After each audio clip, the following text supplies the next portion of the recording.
नमस्कार दोस्तों, स्वागत है आपका WBX की इस सीरीज़ में जिसको हम कहते हैं स्केल अप 2।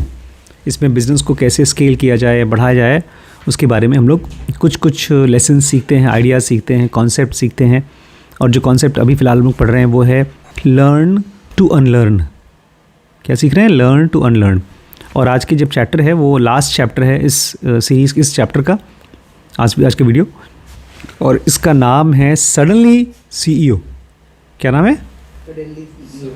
अचानक से CEO। Toby Lutke had 2 passions, snowboarding and programming. Toby Lutke के 2 पैशन थे, उसको 2 चीज़ें बहुत पसंद थी। एक तो स्नोबोर्डिंग और कंप्यूटर की प्रोग्रामिंग करना, ये 2 चीज़ें उसको पसंद थी। And he launched his online snowboard store. और उसने फिर अपना ऑनलाइन स्नोबोर्ड का एक स्टोर बनाया जिसमें कि बर्फ़ के खेल के लिए जो भी सामान होता है वो बेच सकें online. Snow Devil to combined the 2, तो इसका नाम रखा उसने स्नो डेविल, जिसमें वो दोनों चीज़ों को कंबाइन करता है, प्रोग्रामिंग और snowboarding. But then something unexpected happened. लेकिन तब कुछ ऐसी चीज़ हुई जो उसने एक्सपेक्ट नहीं किया था। There were more takers for his e-commerce software than for his snowboard. उसने बनाया था स्नोबोर्डिंग की दुकान ऑनलाइन, लेकिन वो बोलता है मेरे स्नोबोर्ड का सामान कोई खरीद ही नहीं रहा था। उससे ज़्यादा सामान बिक रहा था मेरा ई-कॉमर्स सॉफ्टवेयर। नहीं समझे? लोग उसके वेबसाइट खरीदना चाहते हैं, उसके वेबसाइट को खरीदना चाहते हैं लोग। ऐसे है जैसे कि हमने अपना डीप नॉलेज बनाया, DK ब्रेन्स, और लोग बोले आपका कोर्स नहीं चाहिए, ये जो आपने वेबसाइट बनाया वो हमको दे दीजिए। ये उसके साथ हो गया अचानक से। After a series of twist and turn which you can read about in chapter 8, Toby and his co-founders saw the bigger opportunity at play. तो बहुत ट्विस्ट एंड टर्न हुआ, सोचते रहे करें ना करें, क्या करें, और इसके बारे में अभी आगे पढ़ेंगे भी कैसे हुआ। टोबी और उसके फ्रेंड्स को-फाउंडर ने डिसाइड किया कि हमारे पास कोई बहुत बड़ी अपॉर्चुनिटी है। ये छोटी मोटी चीज़ नहीं कि हम खाली दुकान खोल करके लोगों को स्नोबोर्डिंग का सामान दे दें, ये बहुत बड़ी चीज़ है। They shed their roots in sporting goods. उन्होंने अपना जड़ जो बना रखा था स्पोर्टिंग गुड्स के साथ, के सामान बेचेंगे स्पोर्ट्स का, वहाँ से अपने आप को हटा लिया। And refashioned themselves as e-commerce platform Shopify.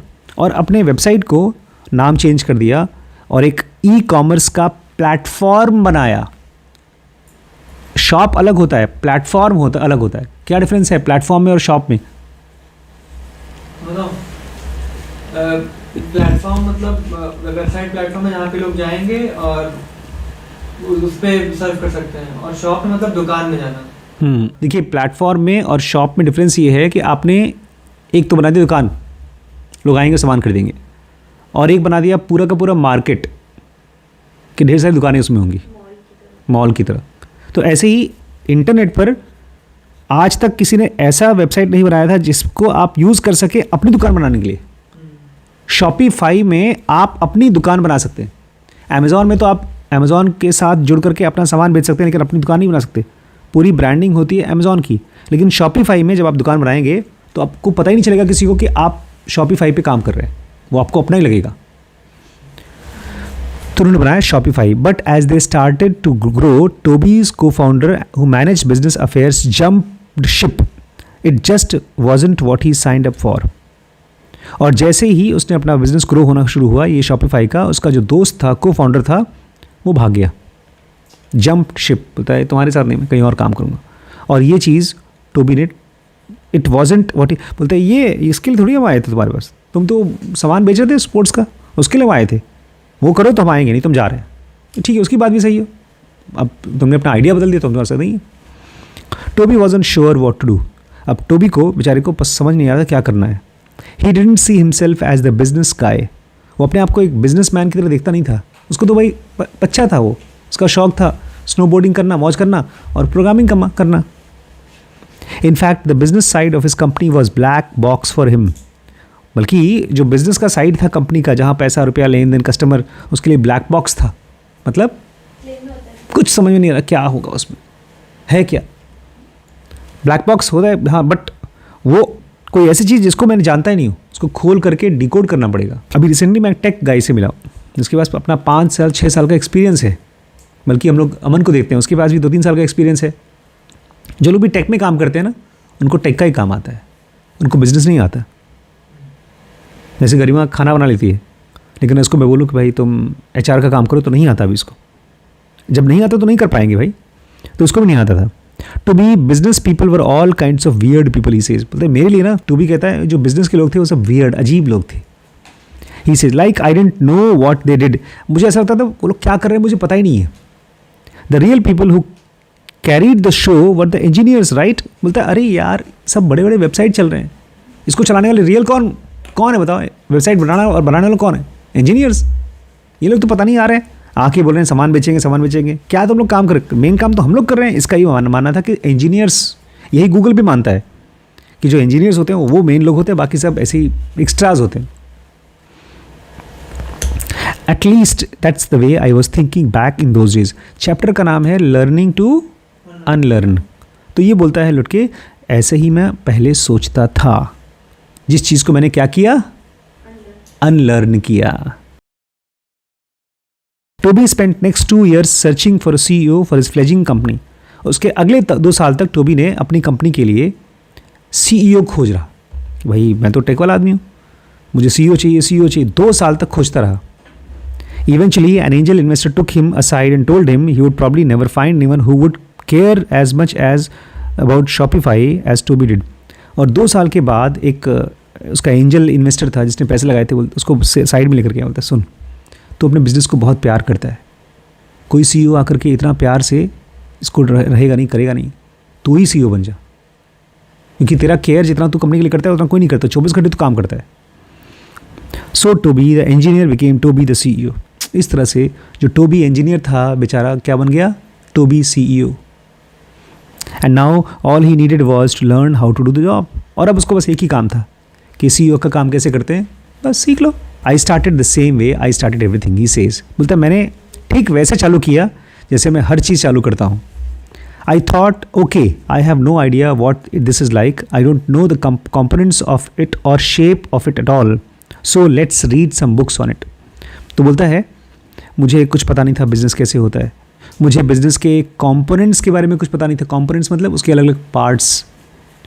तो मुझे क्या करना चाहिए, मुझे कुछ किताबें पढ़नी चाहिए। तो उसने एक बहुत अच्छी किताब उठाई जो हमारे पास भी है, एंडी ग्रूव्स उसके राइटर हैं। उन्होंने लिखा था हाई आउटपुट मैनेजमेंट, कि अगर एक आदमी एक अच्छी मैनेजमेंट जो कि खूब ढेर सारा आउटपुट देती है, बिजनेस देती है, वो कैसे काम करती है, वो उन्होंने उठाया। एंडी ग्रूव्स ने लिखी थी किताब। Andy taught me about building a business sounds whole lot like an engineer challenge.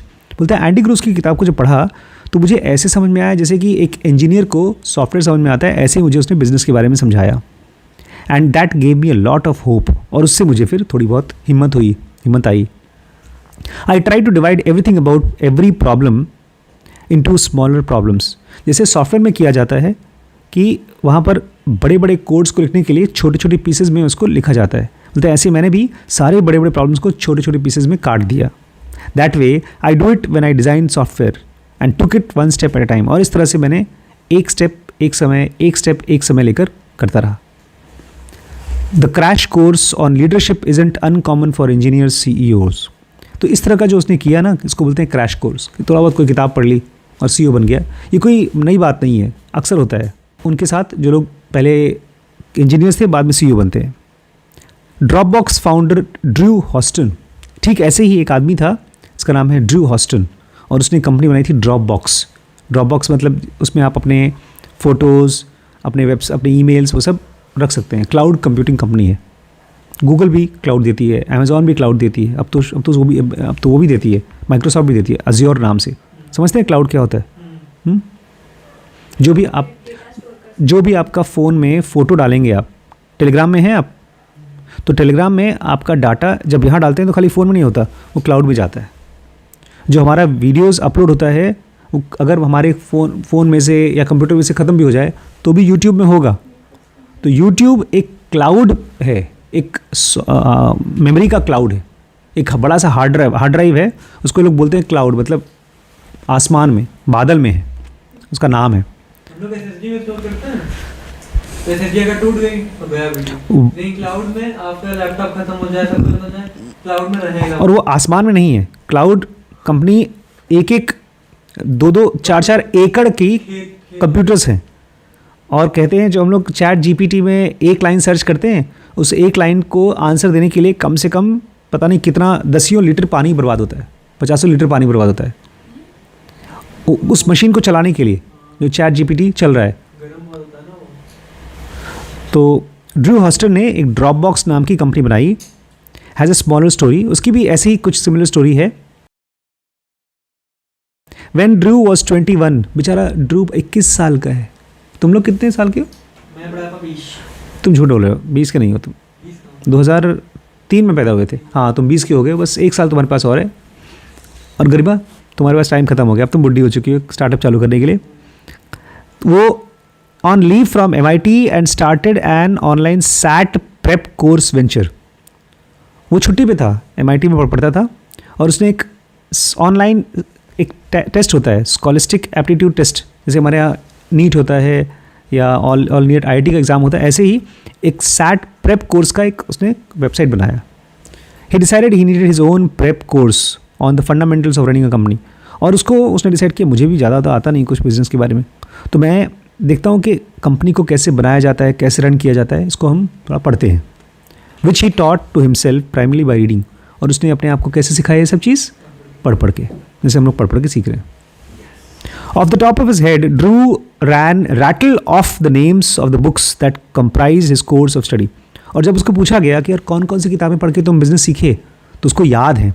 सबसे पहला competing against luck by Clay Christensen, हमारे पास ये है, कैसे आप कंपीटिंग अगेंस्ट लक के अगेंस्ट में कैसे आप जीतें, ये पहली किताब उसने बताई। दूसरी किताब बताई उसने effective executives by Peter Drucker. Peter Drucker एक बहुत फेमस बिजनेस के टीचर हैं, उनकी एक किताब थी इफेक्टिव एग्जीक्यूटिव, वो पढ़ा। एक बेन हॉरोविट्स की hard things about hard things, वो भी हमारी इस WBX में डाला गया है, उसको बाद में पढ़ेंगे हम लोग, कुछ वीडियोस बनाए हैं। उसके बाद उसने पढ़ा स्टीव जॉब्स की बिकमिंग स्टीव जॉब्स, एक किताब है कैसे आप स्टीव जॉब्स बने, एप्पल का जो फाउंडर था वो। और फिर उसने एक बुक पढ़ी the hard drive the story of Microsoft, the hard drive the story of Microsoft, ये किताब पढ़ी। और एक और किताब पढ़ी founders at work by Jessica Livingston. And aforementioned Andy Grove book probably my single favourite book on management says Drew. और हाँ, सबसे जो फेवरेट बुक थी वो जो ऊपर लिखा गया ना, हाई आउटपुट मैनेजमेंट, वो मेरी सबसे फेवरेट बुक है मैनेजमेंट को सीखने के लिए। उससे ज़्यादा कोई अच्छी बुक नहीं है, हमारे पास भी है लेकिन मैं पढ़ी नहीं, मैंने थोड़ा बहुत पढ़ा था बस। Drew isn't just listing impressive sounding title, यहाँ पर जो ड्रू बता रहा है ना, वो खाली अच्छे अच्छे टाइटल नहीं बता रहा है। Name a book and he can tell you what insights he took away. उसको आप किताब का नाम बताइए और वो बताएगा इस किताब में क्या क्या क्या क्या क्या चीज़ें उसने पढ़ी है, सब याद है। और खाली याद नहीं है, उसको अप्लाई भी करता है वो। Name a book and he can tell you what insight he took away and how he has applied those learnings again and again as his companies and his experience that have scaled। और बोलता है मैं बार बार, एक बार नहीं बार बार इसमें से जो चीज़ें मैं पढ़ लेता था उसको अप्लाई करता था जैसे जैसे मेरी कंपनी ग्रो हुई। I have always found it incredibly helpful to be systematic about training yourself. He says, बोलता है मैंने अपने आप को हमेशा बहुत आराम हो जाता है अगर आप अपने आप को सिस्टमेटिकली ट्रेन करो। अपने आप को बोलो कि मैं पहले ये सीखूंगा, फिर ये सीखूंगा, फिर ये सीखूंगा। अब ये रूटीन अगर बना लो तो बहुत आराम होता है बिजनेस को ग्रो करने में, because no one is going to do it for you.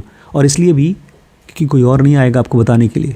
आप कॉलेज चले जाओगे, सारे सब्जेक्ट पढ़ लोगे, तब भी कोई आपको नहीं बताएगा बिजनेस कैसे ग्रो किया जाता है। क्यों नहीं बताया जाएगा? उनको खुद नहीं आता, उनको खुद नहीं आता। थियरी पढ़ लिया है, लेकिन एक हमारे यहाँ एनाटॉमी का प्रोफेसर थे, छोटे से नाटे से थे, और वो बहुत अच्छे से एनाटॉमी के समय हम लोग के यहाँ डिसेक्शन होता था डेड बॉडी का। तो मैं सोचा ये डॉक्टर हैं, MBBS किया है इन्होंने, और उन्होंने PG किया है एनाटॉमी से, तो MBBS है तो डॉक्टर तो है ही। तो एकदम मैं उनसे पूछा सर ये बीमारी है, इसकी दवाई? तो डोंट आस्क मी डॉक्टर आशीष, मतलब डॉक्टर आशीष मत पूछो मुझसे। मैं क्यों सर? तो मैं वो कब का भूल चुका हूँ, मैं खाली डेड बॉडी काटता हूँ और उसके अलग अलग पार्ट्स के बारे में बता सकता हूँ, और कुछ नहीं जानता हूँ मैं। पढ़ रखा है, जब तक आप उसको अप्लाई नहीं करते आप जानते नहीं हो। फिर मुझे कहीं और से दवाई लेनी पड़ी। तो आपको सिस्टमेटिकली अपने आप को पढ़ाना चाहिए क्योंकि कोई और नहीं पढ़ाएगा. While Drew felt very secure in his knowledge of engineering and getting product out to the market, he did not know anything about sales or marketing or financing a company, managing people. The Drew बहुत secure feel करता था कि यार मुझे एक software बनाना आता है और मैं बना लूँगा, लेकिन उसको कुछ भी नहीं पता था सेल्स के बारे में, मार्केटिंग के बारे में, फाइनेंस के बारे में, या लोगों को कैसे मैनेज किया जाता है उसके बारे में. And there is lot of time to learn it. बोलते और हाँ मेरे पास बहुत टाइम था सीखने के लिए, धीरे धीरे मैं सीखता रहा. It is feeling very founder, it is a feeling every founder knows. और ये चीज़ जो बता रहे हैं ना, ये हर एक फाउंडर का फीलिंग है, सब जो बिजनेस बड़ा किए हैं. And Drew attacked the challenge of learning how to run a company like a student learning for SATs night before the exam. और ड्रू ने अपने आप को ऐसे पढ़ाया जैसे एक बच्चा एंट्रेंस के एग्ज़ाम के लिए तैयारी करता है रात को. जैसे श्रीश रात को खड़ पढ़ाई कर रहे थे, 2 बजे तक पढ़ रहे थे. I would go to on Amazon and type and say sales marketing and he says the buy the top rated books. वो ठीक वही किया जो मैंने किया.